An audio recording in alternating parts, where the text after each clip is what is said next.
involved when it comes to safeguarding the safety of your family. So with this, to talk more to us about the driving issue on the sidelines and mainly about kids and securing your home as, let's say, a good atmosphere for the kids to grow up in, what are the things that you need to keep in mind, how it is that you could safeguard your children from many of the dangers or the hazards which are surrounding your home.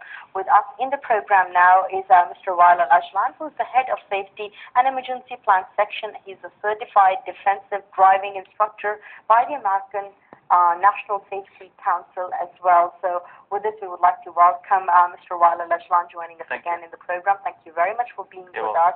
And of course, it's a privilege to see you so often in our program, and we hope that you will be joining us more frequently, because I believe, Mr. Wael, that there are so many things that people know about, but they just let it all go to their subconscious mind, and it is not really, efficient and working when it needs to be at work, and especially when we talk about people on the go. As earlier in the program, I was speaking about the unpredictable weekend weather that we got to see yesterday evening, and to top up the weather, the irrational driving of so many of the people. I mean, trying to hurry up to make it to some place where they might never actually be able to make it because of the way that they are driving and how many lives they are endangering. Just a quick word on road safety. What would you say, especially to the youth of the kingdom who are watching you right now? There are a lot of things that's happening around that we can't control. Like the weather, other people's, other drivers' behavior, and the road, the condition of the car, the mood that the driver's in. So if you have anywhere to go, plan it in advance. Put into considerations all these things, not just weather changes. Car broke down and an accident, so you don't have to go through all this speeding and violations, and especially with Sahara, that they don't give any excuses. And there's nothing such. I'm in a hurry. I had to go fast. Go early. Plan it earlier. We take, tens of decisions every day. If I'm going to work, what time do I wake up? What time do I prepare? All these things.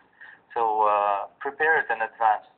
Have what I call the safety margin. So you won't get late. And, knowing if you're going back and forth to work, you would know the flow of traffic, so you know how long will it take. Especially when it comes to Saturday morning's traffic, I don't know why is it, but somehow we have more of a chaos on the road. I believe that people, have late night habits here in Saudi Arabia, so everybody gets out of their home a little bit late than they're expected to. So we see horrible traffic situation on Saturday mornings.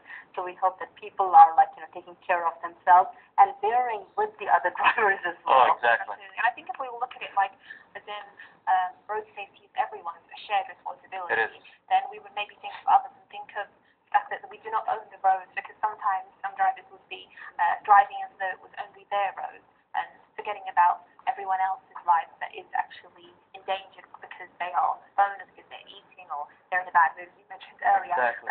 But Mr. Wael, let's move to our topic of today, which is about home safety. And I think the home is initially one place that should be safe, and especially our young children are spending the most time at home. Now, initially, what do we mean by home safety? How can we make our home safe for our kids? See, if the family is expecting a child, they have to, especially if it's the first, that they have to change the environment around. Moving stuff around, make it safer. There are some restricted areas at home. We work in big organizations and we're adult and we've been there a long time, and there are still some locations that we can't enter. It's restricted area. So at home, such as the kitchen, why would the kid be in the kitchen for any reason? In my opinion, all injuries to kids are the adults' responsibilities. Really? Even though if they made the environment suitable to them, they're not just there to watch them, because the kids want to explore things. And when they discover, let's say, if they're 2 years old, they discover that they have fingers, so they go and try to find where, stick their fingers in a socket.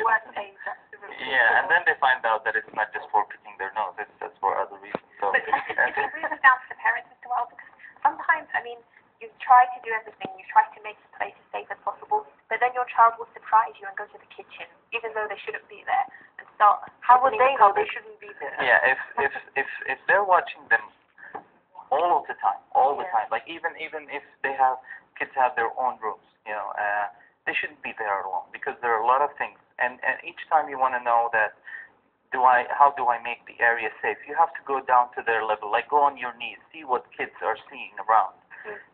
Something hidden, something below, the cupboards, below the seats and stuff like that, that you would know that they're seeing something totally different.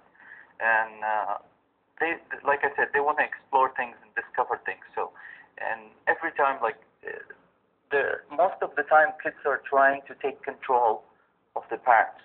They know if they nag twice, they're gonna get what they want. Even once. Exactly, and so they learn. I have to cry twice or three times to get the remote control. But if things in the kids' hands, it's either suitable toy for the age, or something to eat. And if it's something to eat, it's gotta be in a certain size and bigger parts. And constant watching of the kids' movement and habits. That's why I'm saying it's more adults' responsibilities. And it's actually so funny because, a lot of people I see within my family, a lot of people who have young children, when they're opening up boxes or packages, and on every plastic bag it says that, a child could suffocate himself, a child could hurt themselves, and, a lot of people, throw it away and they laugh at it, that what was the need to print this on the paper bag or the plastic bag, because we know it. But, it is just to bring to your attention constantly, just as the pack of cigarettes nowadays has the warning that smoking is injurious for your health or very dangerous for your health. But Rasha, with what Mr. Weil just said, it just reminds me of one of our colleagues here at KSA2 who always says, ladies are the pilots.